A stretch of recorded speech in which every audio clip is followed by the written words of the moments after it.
Painting eyes is one of the most important aspects of any painting. Whether it's an animal eye or a human eye, surprisingly, a lot of the same principles and techniques for painting apply to both when creating them. And today I'm going to show you how I go about creating eyes within my portraits and how you can make a more realistic eye in your paintings. To start off, I'm going to begin with a simple base layer of paint for the interior area of the eye. Now, this is going to be the base for all of those gorgeous colors, shadows, and highlights we're going to paint later on. Now, this color will vary depending on your subject and the color of their eyes, so it may not look exactly like mine today. For example, if we were to take a look at a human eye for a moment, I would look at my reference and pick out a base color that is right in the middle. Not too dark, not too light. Somewhere around this color. And that would be an excellent base to start with. For example, with my tiger painting today, I chose this color as it would allow me a lot of creativity with shadows and highlights, and also the ability to add in splashes of green, brown, and red where necessary, so some color shifts. Look at your reference and choose a middle tone color that will allow you to do just that, and start with that step first. Once your base layer has dried, I'm going to go ahead and start adding in the shadows I can see throughout this eye. Now, eyes are incredibly detailed, so we want to have as many layers as possible with different levels of shadow and different colors throughout as well. I'm going to start off by adding in some darker yellow to the top area of my eye, which is shadowed by the eyelid and the eyelashes. So whether it's a human eye or a tiger eye, this area normally has a casted shadow and typically is darker in reference photographs. Take your original base layer color and darken it, and this is usually a good place to start. From there, I will add in slight color shifts, as you can see here, while slowly getting darker. This tiger has yellow, orange, green, and brown all throughout, so I use those colors to slowly add in some shadows and to really get those subtle gradients started.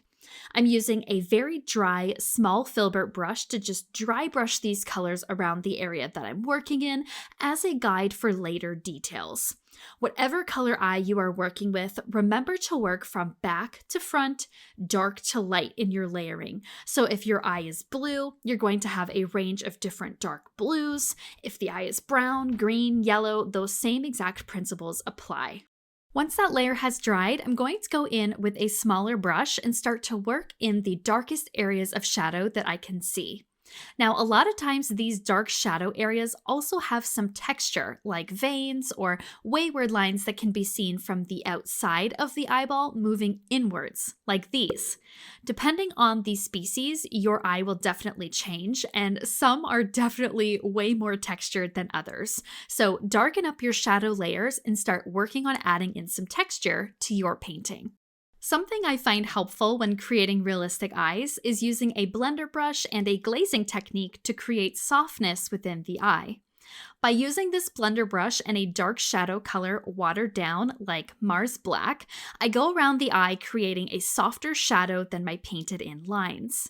The blender brush is perfect as it is very round and coarse, so it does not take on the appearance of those smooth, crisp lines.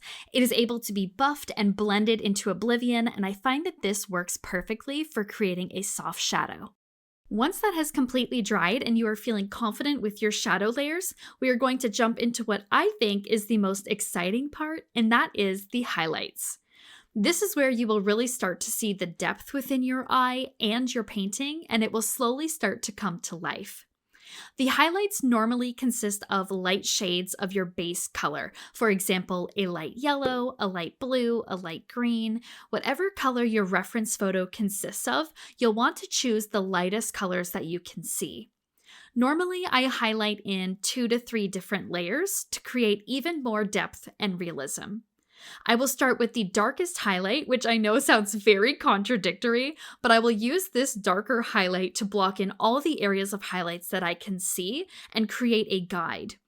Each layer moving forward will get lighter consistently by about 15 to 20% each time. I don't want to jump right into the brightest highlights, as this can come across very fake looking and a little unnatural. Most eyes have these very subtle shifts and gradients within them, and we want to do the exact same thing with our highlights. The next step in our eye painting is what I like to call the cleanup layer. After all of our layering, messy paint mixing, dry brushing, I like to take my outline color. For example, with this tiger painting, it'll be burnt umber and Mars black, and I'll take this color mixture and I'll use it to tidy up the area surrounding the eye. Now, depending on what you're painting, your outline color will change, but we can slowly start to block in the area surrounding the eye with a base guide.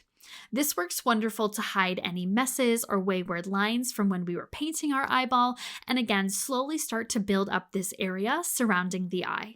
While our cleanup layer is drying, I'm going to go ahead and start to add in our catchlight. Now, this is arguably the most important aspect of painting eyes and can take a lot of practice to get right. I use the smallest brush I have available, and I will mix a shade of a light blue-gray. Normally, the catchlight isn't pure white, so I have found this color works perfectly. I start off by blocking in the shapes of the catchlight all throughout, and I will slowly work on filling them in. Now, I am being very cautious, as this will cover over all of our work and our beautifully painted eyeball, so I always like to proceed with an abundance of caution. Now that we have completed the interior of the eye, I'm going to go ahead and start to create the area surrounding it. Now, this area may be fur, scales, or skin, depending on the species that you're painting, but all provide the exact same purpose, and that is to give the eye a place to sit and become a part of your painting. Up until now, without this exterior area, it may look as though your eye has just been floating on your canvas. But by working on the space around it, you will start to see a huge difference. And this part is always one of my favorites, because this is when you kind of see your painting start to come together. Whether you're painting a human eye, working on the eyelid, the area kind of moving towards the bridge of the nose, or the eyelashes, or this tiger, the really fluffy sections, it really starts to become a painting and not just an eye exercise or study. Most times the area surrounding the eye will appear rubbery and have moisture or reflections within it. It can be really tough to get the texture just right, but what I found works for me is that I will create them just as we did with the catchlight. I like to take my time layering and really slowly work in those textures one layer at a time. If I were to jump right into the brightest highlights right away, it may appear a little bit fake or like there is something actually stuck in the eye itself and not a part of the texture. So be sure to take your time. I like to use my smallest brushes that I have available for this section, and I will work in 15 to 20% increments, lightening up my layers as I go to really build up this area. This section, of course, will look differently for everyone, but I continue to work my way around this painting, moving outwards.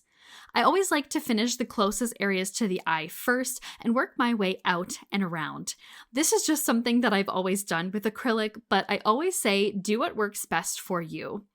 My biggest piece of advice when working with realistic eyes, whether it's a human or an animal, is to work from back to front, dark to light, and to remember that acrylic paint is incredibly forgiving. Thank goodness.